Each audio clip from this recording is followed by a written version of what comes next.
Bismillahirrahmanirrahim. Assalamualaikum warahmatullahi wabarakatuh. Innal hamdalillah nahmaduhu wa nasta'inuhu wa nastaghfiruh wa na'udzu billahi min shururi anfusina wa sayyiati a'malina. Man yahdihillahu fala mudilla lahu wa man yudlil fala hadiya lahu. Asyhadu an la ilaha illallah wahdahu la syarika lah wa asyhadu anna Muhammadan abduhu wa rasuluh. Sallallahu alaihi wa ala alihi wa sallama tasliman katsira amma ba'd. Allahumma 'allimna ma yanfa'una wanfa'na bima 'allamtana wa zidna 'ilman ya rabbal alamin.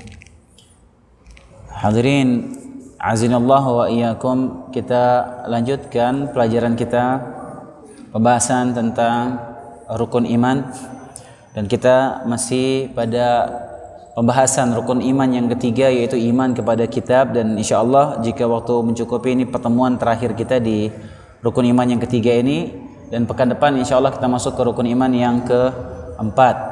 Pada pertemuan yang sebelumnya kita membahas tentang beberapa isi yang ada kandungan dalam kitab-kitab terdahulu, Taurat, Injil, Zabur, yang Allah sebutkan selayang pandang tentang kandungan dari kitab-kitab terdahulu tersebut. Dan insyaallah di hari ini kita akan membahas tentang keistimewaan Al-Quran dibandingkan dengan kitab-kitab yang lain, kitab-kitab yang sebelumnya. Al-Quran memiliki beberapa keistimewaan dibandingkan dengan kitab-kitab suci yang lain. Yang pertama, keistimewaan Al-Quran yang pertama adalah Al-Quran itu mudah untuk dihafalkan. Al-Quran mudah untuk dihafalkan. Adapun kitab-kitab yang terdahulu itu sulit dan sangat jarang sekali ada yang menghafalnya. Tapi Al-Quran diberikan keistimewaan oleh Allah SWT, mudah untuk dihafalkan. Allah SWT berfirman, وَلَقَدْ يَسَّرْنَا الْقُرْآنَ لِلذِّكْرِ فَهَلْ مِن مُدَّكِرٍ. Sungguh kami telah memudahkan Al-Quran untuk dipelajari, difahami, diingat, dihafalkan. Maka apakah ada yang mau mengambil pelajaran? Al-Imam Al-Qurtubi rahimahullah ta'ala menyebutkan ada dua sisi. Al-Quran itu mudah untuk dipelajari dan dihafalkan dari dua sisi. Keistimewaan Al-Quran mudah untuk difahami, dipelajari dari dua sisi. Yang pertama, Al-Quran itu mudah untuk dihafal. Tadi kita sebutkan betapa banyak orang-orang yang dia bahkan tidak bisa bahasa Arab sama sekali, tapi dia bisa hafal Quran dengan hafalan yang sangat baik, mengucapkan huruf-hurufnya, melantunkan ayat-ayat suci Al-Quran dengan sangat baik, makhrajnya, makharijul hurufnya baik, padahal dia nggak bisa bahasa Arab. Ini adalah salah satu keistimewaan Al-Quran, mudah dihafalkan. Adapun kitab-kitab yang terdahulu sangat jarang, ya, hampir tidak dapati ada yang menghafalnya. Contohnya seperti Taurat itu yang hafal Taurat bisa dihitung jari. Yang hafal Taurat itu Nabi Musa alaihissalam, kemudian Harun, kemudian Yusha bin Nun. Pernah dengar nama Yusha bin Nun? Yusha bin Nun ini muridnya Nabi Musa yang kemudian dia diangkat, dinobatkan juga sebagai nabi, yang disebutkan dalam kisah surat Al-Kahfi ketika Nabi Musa bersafar mencari Nabi Khidir, ditemani, diceritakan surat Al-Kahfi, yang menamai Nabi Musa adalah Yusha bin Nun. Dia hafal Taurat juga. Kemudian yang hafal Taurat juga Uzair. Uzair ini jauh datang zamannya setelah Nabi Musa.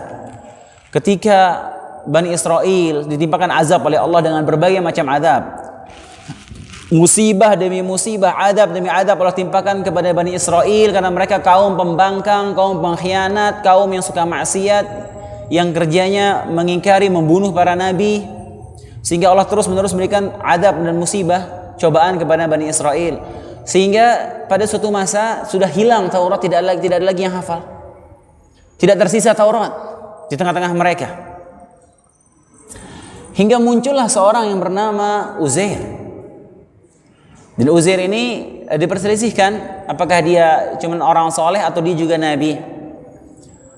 Ala kulli hal, Uzair ini tiba-tiba muncul dan dia mendiktekan Taurat dengan detail, dia hafal dengan detail.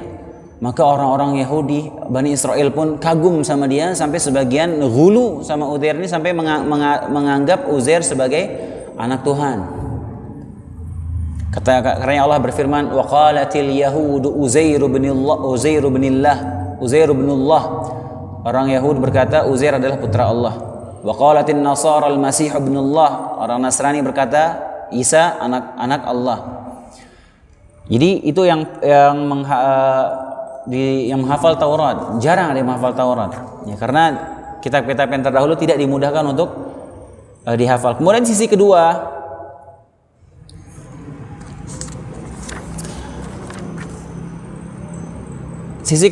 Al-Quran itu mudah difahami, dipelajari. Kata Imam Al-Qurtubi yang berikutnya adalah orang itu mudah untuk mengambil pelajaran dari Al-Quran. Mudah untuk mengambil pelajaran. Karena dalam Al-Quran itu ada beberapa metode dalam menyampaikan pelajaran dalam Al-Quran. Allah memaparkan dengan berbagai metode. Terkadang Allah menyampaikan dengan metode kisah. Terkadang Allah menyampaikan dengan metode balaghah, ya, tatanan bahasa yang sangat indah. Terkadang dengan metode perumpamaan yang Allah berikan dalam Al-Quran dan yang lain sebagainya. Karenanya Al-Quran ini bahkan orang awam sekalipun mudah untuk mengambil pelajaran, memahami Al-Quran. Makanya terkadang banyak orang yang dia bahkan tidak mengerti makna dari Al-Quran ketika dibacakan kepada dia, tapi dia bisa terenyuh, tersentuh hatinya. Bahkan banyak, ya, sosial eksperimen seperti itu yang ketika dibacakan ayat Al-Quran kepada orang-orang kafir, dia tersentuh sampai meneteskan air mata. Karena Allah jadikan seperti itu Al-Quran, mudah difahami, mudah mengena. Walaupun ada sebagian ayat dalam Al-Quran yang nggak bisa difahami kecuali dikaji tafsirnya oleh para ulama, tapi secara umum Al-Quran itu gampang untuk difahami, gampang untuk dimengerti. Jadi ini dua sisi yang disebutkan oleh Imam Al-Qurtubi. Yang pertama tadi mudah dihafalkan. Bahkan subhanallah, ya, anak kecil ada yang hafal Al-Quran, hafalannya kuat lagi. Anak kecil, balita ada yang hafal Al-Quran. Bahkan orang yang dia ada gangguan, ya, keterbelakangan, gangguan di otaknya, berkebutuhan khusus, hafal Quran banyak. Coba, mustahil ini bukan karena Allah mudahkan Al-Quran itu dihafal. Kemudian hadirin azanallahu wa iyyakum, keistimewaan Al-Quran yang kedua adalah dibandingkan kitab-kitab suci yang lain adalah Al-Quran merupakan mukjizat dari Allah Subhanahu wa taala kepada Nabi Muhammad alaihi salatu wassalam. Karena nabi-nabi yang Allah utus, kemudian Allah berikan kepada mereka mukjizat. Biasanya mukjizat yang Allah berikan kepada nabi itu sesuai dengan hal yang sedang digandrungi atau yang lagi sedang booming di negerinya pada saat itu. Biasanya Allah kasih mukjizat nabinya sesuai dengan hal yang lagi ramai. Misalnya Nabi Yusuf alaihissalam, di zaman beliau itu lagi ramai orang-orang yang pakar dalam menafsirkan mimpi. Maka Allah berikan mukjizat kepada Nabi Yusuf, dia bisa menafsirkan mimpi. Bahkan ketika raja itu bermimpi, tidak ada yang bisa menafsirkan mimpinya, cuma Nabi Yusuf yang bisa menerjemahkan mimpi raja tersebut. Kemudian contohnya di zaman Nabi Musa alaihissalam, lagi sedang ramai-ramainya orang mempelajari dan memamerkan sihir, mempraktekkan ilmu sihir. Lagi happening lah ibaratnya di zaman itu. Maka Allah mengutus Nabi Musa, memberikan kepada beliau mukjizat yang seakan-akan seperti sihir, padahal itu bukan sihir. Kemudian zaman Nabi Isa alaihissalam lagi sedang ramai orang-orang membicarakan, mempraktekkan masalah ilmu kedokteran. Karena Nabi Isa diberikan mukjizat oleh Allah Subhanahu wa taala, dia bisa menyembuhkan orang sakit. Nah, di zaman Nabi Muhammad alaihissalatu wassalam, orang-orang musyrikin, orang-orang Mekah pada waktu itu lagi sedang berbangga-bangganya dengan syair-syair, balaghah, prosa-prosa yang indah. Mereka sering memamerkan itu, mereka adakan perlombaan, ya, bahkan antar suku bisa perang gara-gara syair. Mereka lagi sedang berbangga-bangga. Setiap suku mengeluarkan syair yang sangat indah, membuat orang terkagum. Maka Allah berikan mukjizat kepada Nabi Muhammad SAW, Al-Quran, yang isinya di puncak keindahan bahasa, puncak balaghah, dan tidak ada yang bisa orang-orang musyrikin bisa menyerupai, meniru satu surat pun. Kata Allah Subhanahu wa taala, "Qul la in ijtama'atil insu wal jinnu 'ala an ya'tu bimithli hadzal Qur'an la ya'tu bimithlihi walau kana ba'dhum li ba'dhin dhahira." Katakanlah, kalau seandainya semua manusia dan jin berkumpul untuk membuat semisal dengan Al-Quran, mereka tidak akan mampu, walaupun mereka saling membantu, nggak akan bisa bikin serupa dengan Al-Quran. Dalam ayat lain Allah berfirman, "Am yaquluna iftarah qul fa'tu bi'ashri suwarin mithlihi muftariyatin wad'u man istata'tum min dunillahi in kuntum shadiqin."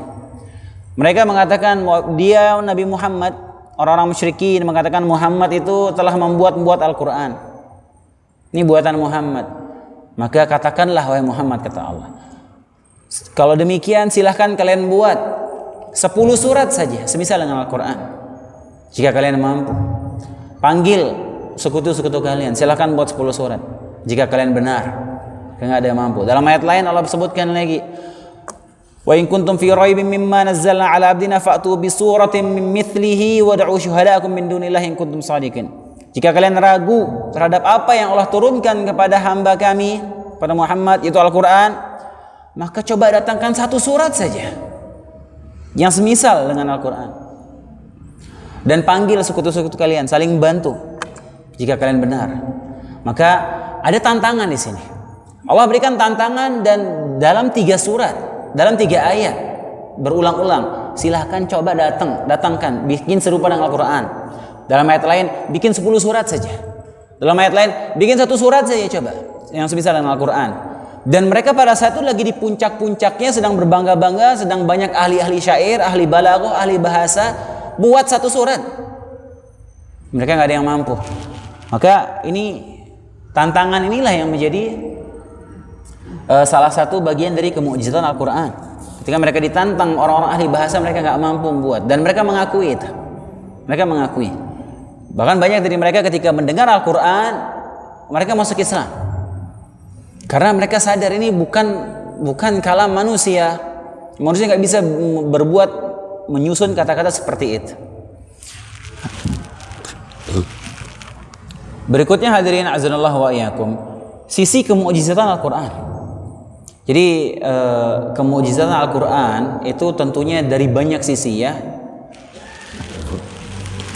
Contohnya seperti Imam Suyuti dalam salah satu kitabnya menyebutkan sampai 30-an sisi kemukjizatan Al-Quran. Kita hanya sebutkan beberapa saja. Yang pertama, kemukjizatan Al-Quran itu dari sisi bahasanya.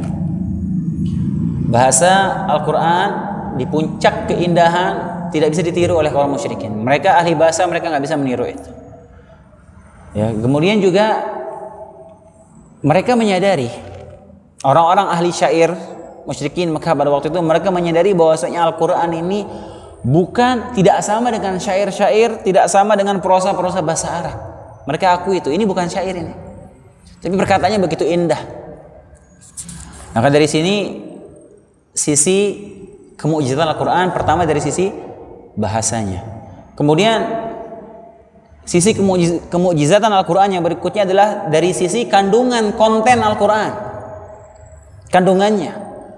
Betapa banyak dalam Al-Quran informasi-informasi, apalagi yang berkaitan dengan masalah sains, yang zaman dulu itu belum terpikirkan sama sekali oleh mereka, baru terungkap setelah ratusan tahun Al-Quran ini turun. Dan ini banyak. Ini adalah menandakan salah satu kemujizatan Al-Quran. Al-Quran membicarakan sesuatu yang tidak ada zaman itu, teknologi dan sains baru terungkap ratusan tahun bahkan 1000 tahun setelah itu. Contohnya apa? Contohnya misalnya di langit itu nggak ada oksigen. Zaman itu belum, nggak ada yang bisa naik setinggi itu, naik sampai ke atas sampai tidak ada titik oksigen, nggak ada yang bisa naik sampai atas itu. Belum ada pesawat. Tapi Allah menyebutkan dalam Al-Quran bahwasanya di langit itu tidak ada oksigen, orang nggak bisa bernapas, sesak nafasnya, sesak dadanya kalau sudah naik ke atas. Allah sebutkan dalam surat Al-An'am ayat 125, Allah berfirman, "Faman yuridillah an yahdiyahu yashrah sadrahu lil Islam." Barang siapa yang Allah ingin lapangkan hatinya, barang siapa yang Allah ingin berikan hidayah, maka Allah akan lapangkan hatinya menerima Islam. "Wa man yurid an yudillahu yaj'al sadrahu dhayiqan haraja ka'annama yas'adu fis sama." Barang siapa yang ingin Allah sesatkan, maka Allah akan jadikan dadanya sempit seperti dia naik ke langit, kata Allah Subhanahu wa taala. Enggak ada yang bisa naik ke titik atas itu sampai enggak ada oksigen pada zaman itu, tidak ada. Dalam ayat lain Allah berfirman, "Mathalul ladzina ittakhadhu min dunillahi awliya kamathalil 'anqabut ittakhadat baita." Perumpamaan orang-orang yang mengambil pelindung selain Allah seperti mereka, seperti laba-laba membangun rumah, kata Allah Subhanahu wa taala. Dalam ayat tersebut, hadirin azza wa iyyakum, disebutkan kamathalil ankabut ittakhadat baita. Ittakhadha, ya, itu mengambil atau membuat dalam bahasa Arab. Nah, kalau ada huruf ta'nis di belakangnya itu tak mati, dalam ilmu nahwu itu menandakan yang melakukan itu muannats atau perempuan.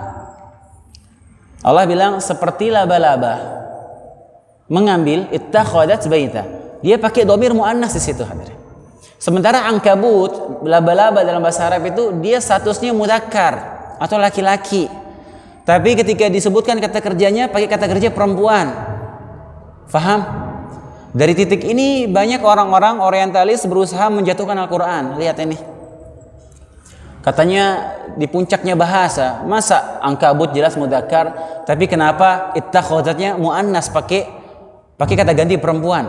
Faham atau tidak hadirin ini? Faham maksudnya? Faham enggak? Jadi dalam bahasa Arab itu, Pak, ya, ambil contoh. Doroba itu artinya memukul. Doroba itu memukul. Doroba Aliyun atau doroba Muhammadun, Muhammad telah memukul. Doroba. Nah, kalau yang memukul ini perempuan, setelah kata doroba itu ada huruf tak mati di belakangnya. Kalau yang pelakunya perempuan, jadinya dorobat Fatimatu misalnya. Fatimah telah memukul. Dorobat ada tak di belakangnya. Faham? Akala itu artinya makan. Akala itu artinya makan. Muhammad telah makan. Akala Muhammadun. Tapi kalau yang telah makan, yang makan ini perempuan, ada tambahan tak di belakangnya. Akalat Aisyatu. Faham? Paham ya? Nah, di sini Allah menyebutkan ini ankabut. Ankabut itu kalau dalam bahasa Arab dia mudzakkar, seperti laki-laki. Seharusnya kata kerja datang setelah itu dengan hukum mudzakkar seharusnya. Tapi Allah sebutkan ittakhadat baita untuk kata kerja perempuan. Faham sampai sini? Makanya orang-orang orientalis protes, katanya Al-Quran puncaknya bahasa, tapi kenapa ini salah ini? Seharusnya ittakhadha baita. Ankabut soalnya laki-laki mudzakkar. Kamathalil ankabut ittakhadha baita. Kenapa ittakhadat di sini? Oh ini ada cacat di Al-Quran berarti. Subhanallah. Entah setelah berapa ratus tahun kemudian, ya, setelah berkembang teknologi, baru ketahuan hadirin. Kalau laba-laba yang bisa bikin rumahnya itu cuma laba-laba betina hadirin. Laba-laba jantan nggak bisa bikin sarang gitu. Makanya Allah pakai kata kerja yang untuk betina, untuk muannas. Faham? Faham insyaallah? Ana anggap paham sudah. Kemudian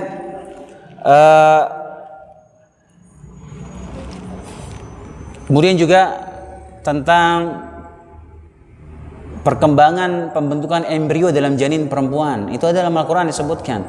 Itu baru ketahuan belakangan ini. Setelah berapa hari janinnya berubah jadi ini, berubah jadi ini. Itu dari zaman dulu Allah sebutkan dalam Al-Quran. Kemudian juga diantara kemukjizatan kontennya dalam Al-Quran itu dari 6.000-an ayat tidak ada yang bertolak belakang, yang bertabrakan, tidak ada. Dan ini yang semisal dengan ini banyak ya, kalau kita mau runut ya, isi konten Al-Quran ini sangat luar biasa, menakjubkan. Hitung-hitungannya, matematikanya ya, ayat sekian ketemu dengan surat sekian, itu luar biasa. Yang sampai sekarang masih terus diteliti oleh para ahli. Kemudian juga di antara sisi kemukjizatan Al-Quran, hadirin azallahu wa ikum, yaitu dari sisi pengaruhnya. Dari sisi pengaruh Al-Quran. Kita tahu Al-Quran adalah sebaik-baik nasihat yang disampaikan dengan berbagai macam metode pendekatan.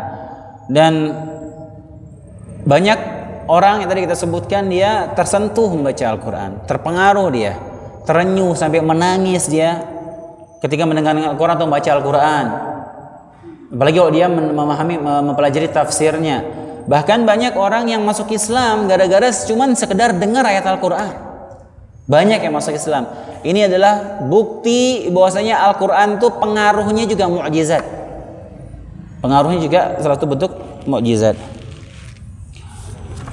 Baik, berikutnya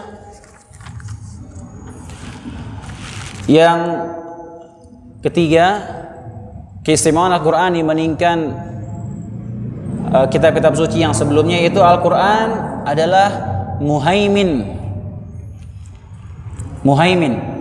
Allah SWT berfirman, "Wa anzalna ilaikal kitaba bil haqq musaddiqan lima baina yadayhi minal kitab wa muhaiminan 'alaihi." Kata Allah SWT, kami telah turunkan kepadamu kitab dengan hak yang membenarkan apa-apa yang datang sebelumnya dari Al-Quran, dan wa muhaiminan 'alaihi, dan sebagai hakim. Muhaimin itu maknanya ada tiga.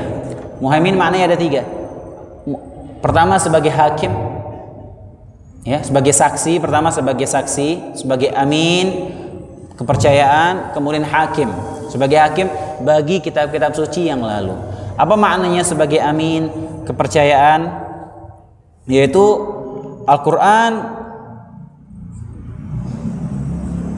Apa maknanya sebagai saksi? Pertama sebagai saksi, syahid. Al-Quran sebagai syahid bagi kitab-kitab terdahulu. Ini salah satu makna muhaimin, yaitu Al-Quran mengukuhkan apa-apa yang datang dalam kitab suci sebelumnya. Jadi apa kandungan dalam kitab suci sebelumnya, membahas tentang tauhid, membahas tentang hari kiamat, Al-Quran mengukuhkan, membenarkan lagi, dan menambahkan rinciannya. Kemudian makna Al-Quran itu sebagai kepercayaan, yaitu amin. Itu bahwasanya Al-Quran ketika ada sesuatu yang berselisih, menyelisihi kitab-kitab suci yang telah lalu, maka Al-Quran sebagai penentunya. Kemudian apa makna Al-Quran sebagai hakim? Bahwasanya Al-Quran memansuhkan kitab suci yang sebelumnya, terhapus sudah tidak berlaku lagi. Jadi kalau ada orang zaman sekarang dia mau nyari suatu hukum di Injil misalnya, nggak boleh, karena sudah dimansuhkan oleh Al-Quran. Jadi dia makna muhaimin, ya. Dia Al-Quran itu dia membenarkan apa di kitab terdahulu, menambahkan sebagian rinciannya, dan ketika berselisih Al-Quran sebagai patokan, dan Al-Quran memansuhkan hukum-hukum, sebagian hukum yang ada dalam kitab-kitab suci terdahulu. Ini makna muhaimin. Ini kelebihan Al-Quran dibandingkan kitab yang lainnya. Ini penentu. Memansuhkan, memansuh itu artinya menghapuskan hukum syariat yang sudah lalu. Makanya sudah nggak berlaku lagi syariat Nabi Musa Nggak berlaku lagi syariatnya Nabi Isa. Semua orang yang mendengar Nabi Muhammad SAW diutus, maka dia wajib beriman kepada Nabi Muhammad SAW. Kalau dia tidak beriman kepada Nabi Muhammad, dia kafir.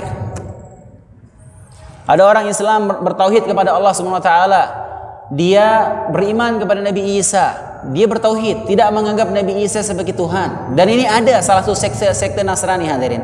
Ada salah satu sekte Nasrani, dia hanya menganggap Nabi Isa sebagai Nabi, bukan sebagai Tuhan. Dia mentauhidkan Allah. Hanya saja mereka tidak mengakui Muhammad sebagai Nabi, maka dia kafir. Dia tidak bisa dikatakan Islam. Syaratnya Islam, dia harus beriman kepada Allah dan mengakui Nabi Muhammad SAW sebagai Nabi.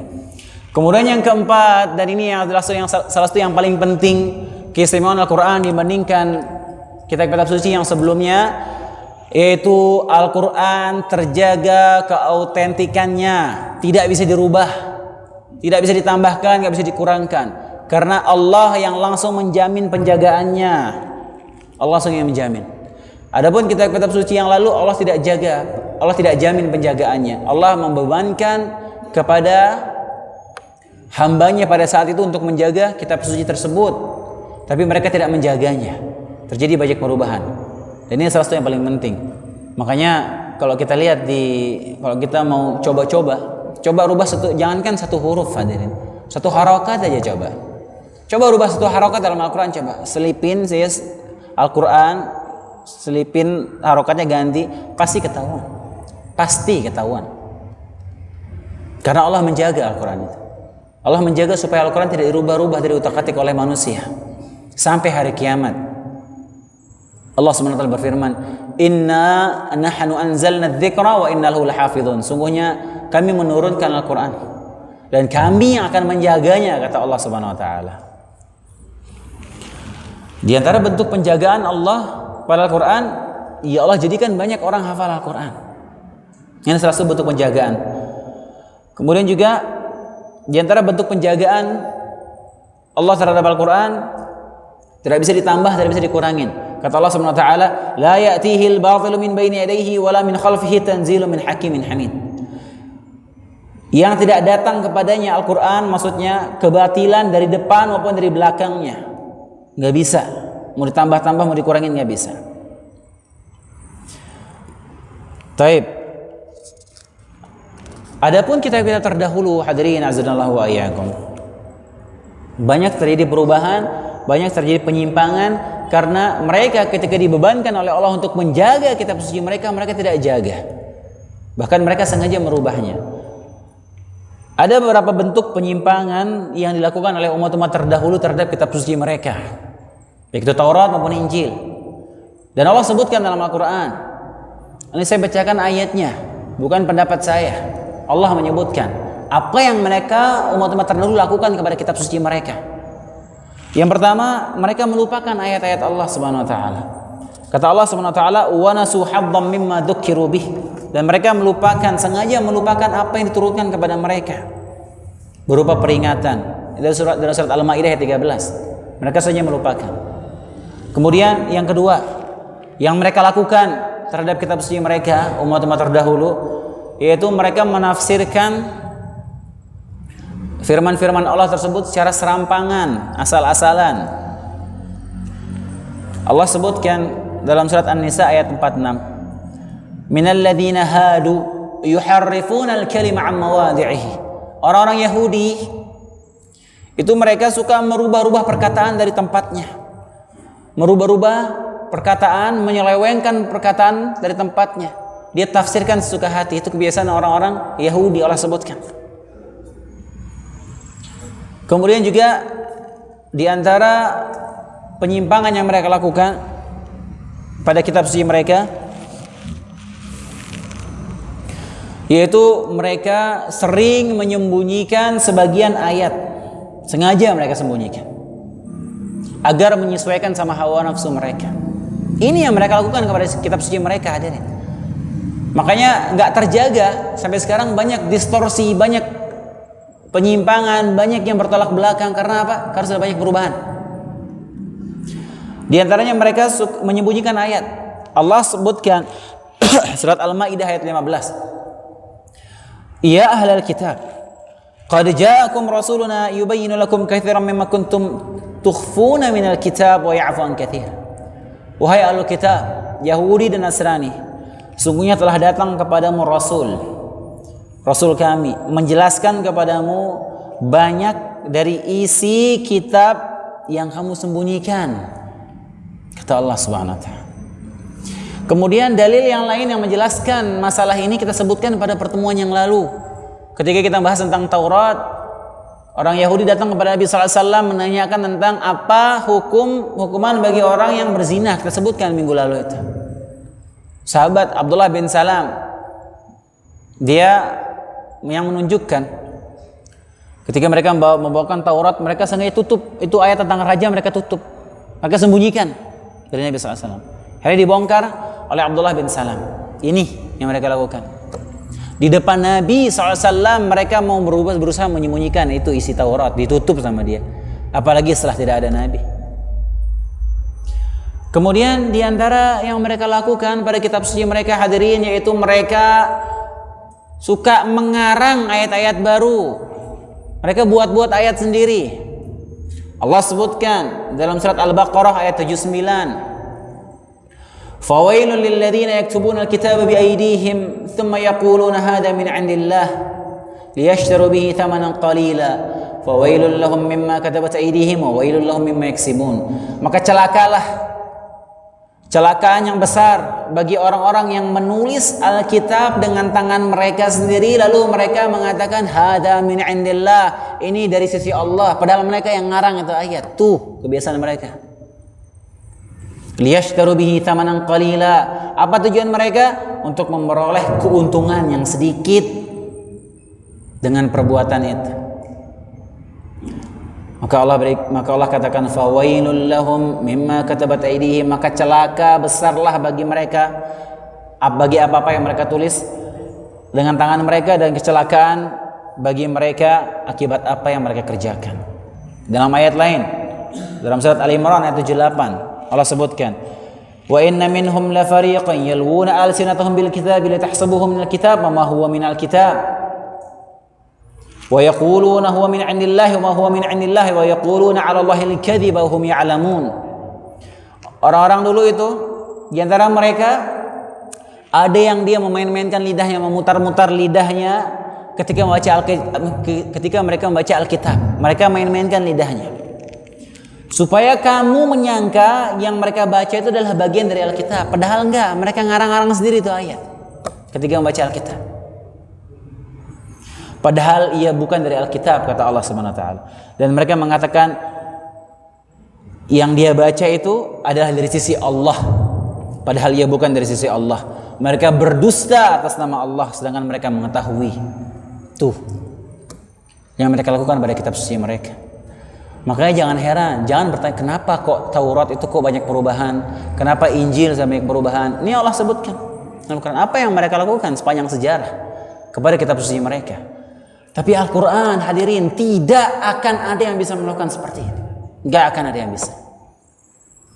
Tidak akan ada perubahan sedikit pun ila yaumil qiyamah.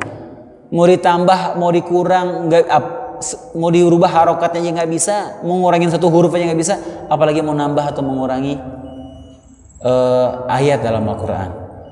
Inilah salah satu keistimewaan Al-Quran. Dan 4 sebab tadi yang kita sebutkan, ya, adalah sebab Al-Quran, kitab-kitab suci terdahulu itu banyak perubahan karena ulah tangan mereka sendiri.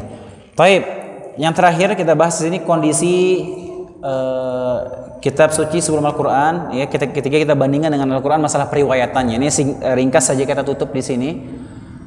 Periwayatan Al-Quran, hadirin azanallahu wa iyyakum, kenapa terjamin keaslian, keautentikan, kesahihan apa yang sampai kepada kita dari Al-Quran sekarang ini? Karena Al-Quran itu nyampe kepada kita diriwayatkan secara mutawatir. Jadi dalam ilmu periwayatan, hadirin, ada 2 istilah. Ada yang namanya mutawatir, ada yang namanya ahad. Ini berlaku pada hadis. Nah, adapun Al-Quran, saya sebutkan dulu mutawatir itu apa? Mutawatir itu riwayatnya dari setiap level itu diriwayatkan lebih dari 10 orang sahabat. Dari 10 orang sahabat ini ke level di bawahnya jauh lebih banyak lagi. Ke level di bawahnya jauh lebih banyak lagi, sehingga tidak ada kemungkinan adanya kebohongan di situ. Makanya riwayat yang mutawatir ini adalah puncak riwayat yang sahih. Kalau disebutkan riwayat mutawatir, maka itu riwayat pasti sahih. Itu Al-Quran riwayatnya semuanya mutawatir yang sampai kepada kita. Adapun hadis Nabi SAW, riwayatnya ada yang mutawatir, ada yang ahad. Kalau ahad itu yang menyampaikan sahabatnya kurang dari 10 orang sahabat. Di levelnya lagi kurang dari 10 orang sahabat. Makanya hadis ada yang mutawatir, ada yang ahad. Kalau hadis mutawatir, maka sudah pasti sahih. Karena nggak mungkin ada kebohongan di situ, nggak mungkin ada kesalahan. Karena yang meriwayatkannya banyak sekali. Adapun hadis ahad itu ada yang sahih, ada yang dhaif, tergantung penelitian dari sanadnya. Tapi kalau Al-Quran cuma ada riwayat mutawatir saja, dan itu pasti sahih, dan itu sampai kepada kita melalui periwayatan secara mutawatir. Wallahu ta'ala alam. InsyaAllah kita lanjutkan pada pertemuan berikutnya pada rukun iman yang keempat, yaitu iman kepada Rasul. Subhanakallahumma bihamdika asyhadu an la ilaha illa anta astaghfiruka wa atubu ilaik. Assalamualaikum warahmatullahi wabarakatuh.